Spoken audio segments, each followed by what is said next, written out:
नमस्कार साथीहरू, स्वागत छ स्मार्ट नेपाली युट्युब च्यानलमा। आजको यस भिडियोमा हामी ड्राइभिङ लाइसेन्सको लिखित परीक्षामा सबैभन्दा बढी सोधिने प्रश्न र तिनीहरूको एन्सरको बारेमा कुरा गर्नेछौँ। सो पहिलो प्रश्न रहेको छ, जेब्रा क्रसिङ केका लागि प्रयोग गरिन्छ? अप्सन क उभिनका लागि, अप्सन ख पैदल यात्रीले बाटो काट्नका लागि, अप्सन ग गाडी रोक्नका लागि र अप्सन ख गाडी कुदाउनको लागि। यसको सही जवाब रहेको छ अप्सन ख पैदल यात्रीले बाटो काट्नको लागि। जेब्रा क्रसिङ पैदल यात्रीले बाटो काट्नको लागि प्रयोग गरिन्छ। र अर्को प्रश्न रहेको छ, बढी उकालोमा सवारी चलाउँदा कुन गियर चलाउनु पर्दछ? यसको अप्सनहरू दिएको छ। पहिलो अप्सन छ 1 गियर, दोस्रो छ 2 गियर, 3 गियर र 4 गियर। यसको सही एन्सर हो 1 गियरमा। र त्यसै गरी अर्को प्रश्न रहेको छ, ओभरटेक गर्दा कुन साइडबाट गर्नुपर्छ? यसका अप्सनहरू रहेका छन् बायाँ साइडबाट, दायाँ साइडबाट, दुवै साइडबाट, माथिका सबै। सो यसको सही उत्तर रहेको छ दायाँ साइडबाट। हामीले जहिले पनि दायाँ साइडबाट ओभरटेक गर्नुपर्छ। 4 नम्बर प्रश्न रहेको छ, निम्नमध्ये सवारी चालकको कर्तव्य कुन हो? हिफाजतका साथ सवारी चलाउने, ट्राफिक नियम पालना गर्ने, निषेधित कार्य नगर्ने, माथिका सबै। यी सबै सवारी चालकका कर्तव्य हुन्। त्यसैले यसको सही उत्तर हो ग नम्बर माथिका सबै। अब अर्को प्रश्न रहेको छ, गुडिरहेको मोटरसाइकललाई 81 रोक्नु पर्यो भने के गर्नुपर्छ? यसको अप्सनहरू छ, दुवै ब्रेकलाई एकै पटक थिच्ने, अर्को अप्सन छ पछाडिको ब्रेक बेसरी थिच्ने, इन्जन अफ गर्ने, गियर डाउन गर्ने। यसको सही जवाब रहेको छ अप्सन क दुवै ब्रेक एकै पटक थिच्ने। यसो गरेपछि गुडिरहेको मोटरसाइकललाई 81 रोक्न सकिन्छ। र अर्को प्रश्न रहेको छ, मोटरसाइकल दर्ता गर्ने निकाय कुन हो? अप्सन क यातायात व्यवस्था विभाग, ख जिल्ला प्रशासन कार्यालय, ग यातायात व्यवस्था कार्यालय, ख भौतिक पूर्वाधार तथा यातायात मन्त्रालय। यसको सही जवाब रहेको छ यातायात व्यवस्था कार्यालय। हामीले मोटरसाइकल दर्ता गर्नको लागि यातायात व्यवस्था कार्यालयमा जानुपर्छ। अर्को प्रश्न रहेको छ, इम्बेड्स नम्बर प्लेट बिग्रेमा के गर्न पर्छ? यसका अप्सन छन् वर्कसप गई फेर्ने, बिग्रेकोलाई मर्मत गरी आफैले फेर्ने, यातायात व्यवस्था कार्यालयमा निवेदन दिने, माथिका सबै। यसको सही जवाब हुन्छ अप्सन ग यातायात व्यवस्था कार्यालयमा निवेदन दिने। र अर्को प्रश्न रहेको छ, इम्बेड नम्बर प्लेट भनेको के हो? इम्बेड नम्बर प्लेट भनेको यसका अप्सन रहेको छ, अप्सन क प्लेटमा इनामेलले लेखिएको, प्लेट खाल्डो पारी अक्षर र अङ्क लेखिएको, अप्सन ग प्लेट उठाएर अक्षर र अङ्क लेखेको, अप्सन ग माथिका कुनै पनि होइन। सही एन्सर हो अप्सन ग प्लेटमा उठाएर अक्षर र अङ्क लेखेको। र अर्को प्रश्न रहेको छ, रातको समयमा गाडी पार्क गर्दा बालिने लाइट कुन हो? अप्सन क हेडलाइट, अप्सन ख साइड लाइट, अप्सन ग पार्किङ लाइट, अप्सन ख इमर्जेन्सी लाइट। यसको सही उत्तर हो पार्किङ लाइट। रातिको समयमा पार्क गर्दाखेरि हामीले पार्किङ लाइट बालिन्छ। र अर्को प्रश्न रहेको छ, सवारी चालक अनुमति पत्र लिन कस्तो फारम भर्न पर्छ? यसका अप्सन रहेको छन्, अप्सन क हस्तलिखित फारम, अप्सन ग अनलाइन फारम, अप्सन ग दुवै, अप्सन ख निश्चित छैन। हामीले जहिले पनि सवारी चालन अनुमति पत्रको फारम भर्दा अप्सन ख अनलाइन फारम भर्नुपर्छ सुरुमा, त्यसपछि अरू प्रोसेसहरू हुन्छ। त्यसै गरी अर्को प्रश्न रहेको छ, निम्नमध्ये सवारी चालकको कर्तव्य कुन हो?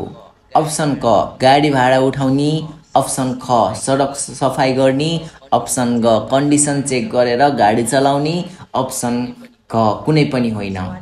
सवारी चालकको कर्तव्य कुन हो? गाडी भाडा उठाउने पक्कै होइन, सडक सरसफाइ गर्ने पनि होइन। सो यसको सही उत्तर हो कन्डिसन चेक गरेर गाडी चलाउने। सो अर्को प्रश्न रहेको छ, ड्राइभिङ परीक्षण केन्द्रको कार्य तलका मध्ये कुन हो? जहाँ ड्राइभिङ सिकाइन्छ त्यसको कार्य के हो भन्ने प्रश्न रहेको छ।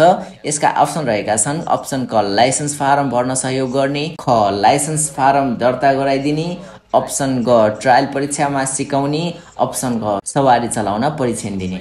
सो यसको सही जवाब रहेको छ अप्सन क सवारी चलाउन परीक्षण दिने।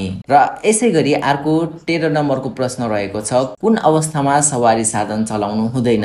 अप्सन क मादक पदार्थ सेवन गरेको अवस्थामा, अप्सन ख कलर छुट्याउने नसक्ने भएमा, अप्सन ग दुवै क र ख, अप्सन घ कुनै पनि होइन। हामीले कुन अवस्थामा सवारी चलाउन हुँदैन भन्दाखेरि मादक पदार्थ सेवन गरेको अवस्थामा हामीले सवारी चालन गर्नु हुँदैन र अर्को कलर छुट्याउने नसक्ने भएमा हामीले सवारी चलाउनु हुँदैन। त्यसैले अप्सन ग हाम्रो सही उत्तर हो।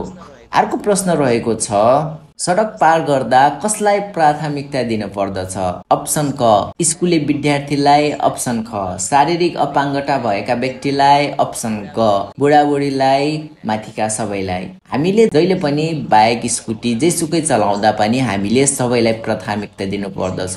त्यसैले यसको सही उत्तर हो माथिका सबै। अर्को प्रश्न रहेको छ, ओभरटेक गर्न अगाडिको सवारीलाई कसरी सङ्केत दिनु पर्दछ? यसका अप्सन रहेका छन् हेडलाइट बालेर, अप्सन ख हर्न बजाएर, अप्सन ग साइड लाइट बालेर र अर्को अप्सन रहेको छ घ माथिका सबै। सो हामीले ओभरटेक गर्न अगाडि हेडलाइट पनि बाल्न पर्छ, हर्न पनि बजाउनु पर्छ, साइड लाइट पनि बाल्न पर्छ। त्यसैले अप्सन ख यसको सही उत्तर हो। अर्को प्रश्न रहेको छ, पैदल यात्रीले कुन कुन स्थानबाट बाटो काट्नु पर्छ? पैदल यात्रीले कुन स्थानबाट बाटो काट्नु पर्छ भन्दा अप्सन क मा रहेको छ जेब्रा क्रसिङ, ख मा रहेको छ सबवे, ग मा रहेको छ आकाशे पुल र घ मा रहेको छ माथिको सबै। पैदल यात्रीले कुन कुन स्थानबाट बाटो काट्ने त भन्दाखेरि अप्सन क जेब्रा क्रसिङबाट पनि काट्ने, सबवेबाट पनि काट्ने, आकाशे पुलबाट पनि काट्ने। त्यसैले माथिको सबै यसको सही उत्तर हो। 17 नम्बरमा प्रश्न रहेको छ, सहरी इलाकामा सवारी चलाउँदा के गर्नु पर्दछ? यसको अप्सनहरू छ, अप्सन क गति सीमित गर्नु पर्दछ, अप्सन ख गति बढाउनु पर्दछ, अप्सन ग सवारी रोक्नु पर्दछ, अप्सन क कुनै पनि होइन। यसको सही उत्तर हो गति सीमित गर्नु पर्दछ। हामीले जहिले पनि सहर इलाकामा सवारी चलाउँदा सीमित गतिमा चलाउनु पर्दछ। र अर्को प्रश्न रहेको छ, आपतकालीन सवारी कुन हो? क सेतो नम्बर प्लेटको सवारी, कूटनीतिक सवारी, सब वाहन, दमकल एम्बुलेन्स, अप्सन ख हरियो नम्बर प्लेटका सवारी। यसको सही उत्तर रहेको छ अप्सन ग सब वाहन, दमकल र एम्बुलेन्स। र अर्को प्रश्न रहेको छ, आफ्नो शरीर भन्दा पछाडिको सवारीले ओभरटेक गर्न लाग्दा के गर्नुपर्छ? अप्सन क गति बढाउने, अप्सन ख हर्न बजाउने, अप्सन ग साइड नदिने, अप्सन ग स्लो गरी साइड दिने। सो यसको सही उत्तर रहेको छ अप्सन घ स्लो गरी साइड दिने। हामीले जहिले पनि कसैले ओभरटेक गर्न लाग्दा स्लो गरेर साइड दिनुपर्छ। त्यसै गरी प्रश्न नम्बर 20 मा रहेको छ, जेब्रा क्रसिङको रेखाङ्कन कुन कुन रङले गरिन्छ? अप्सन क सेतो कालो, अप्सन ख पहेँलो सेतो, अप्सन ग कालो पहेँलो, अप्सन घ पहेँलो नीलो। जेब्रा क्रसिङ रेखाङ्कन जहिले पनि सेतो र कालो रङमा गरिएको हुन्छ। त्यसैले यो सही उत्तर हो। ट्रेनिङमा गाडी चलाउँदा कसरी चलाउनु पर्दछ? यसका अप्सन रहेका छन्, सफर लो गियरमा चलाउने, स्पिड कम गर्ने, ट्रेनिङ अगाडि नै 2-3 पटक हर्न बजाउने, माथिका सबै। सो ट्रेनिङमा हामीले गाडी चलाउँदा यी सबै कुराहरू अपनाउनु पर्छ। त्यसैले अप्सन ख यसको सही उत्तर हो। 22 नम्बर क्वेशनमा रहेको छ, सवारी साधन दायाँ मोड्दा के गर्नु पर्दछ? अप्सन क बायाँ साइड लाइट दी मोड्ने, अप्सन ख हेडलाइट बाली मोड्ने, अप्सन ग दायाँ साइड लाइट दी मोड्ने, अप्सन ख माथिका कुनै पनि होइन। हामीले दायाँ मोड्दाखेरि दायाँ साइड लाइट दिने, त्यसपछि मोड्न पर्छ। सो क्वेशन नम्बर ग यसको सही उत्तर हो। साइड रोडबाट मेन रोडमा पस्ने बेलामा चालकले के गर्नु पर्दछ? अप्सन ख स्पिडमा गाडी ल्याएर पस्ने, अप्सन ख मेन रोडको बीचमा गाडी रोक्ने, सिग्नल दिँदै सुरक्षित गतिमा प्रवेश गर्ने, अप्सन ख सिग्नल नदिई पस्ने।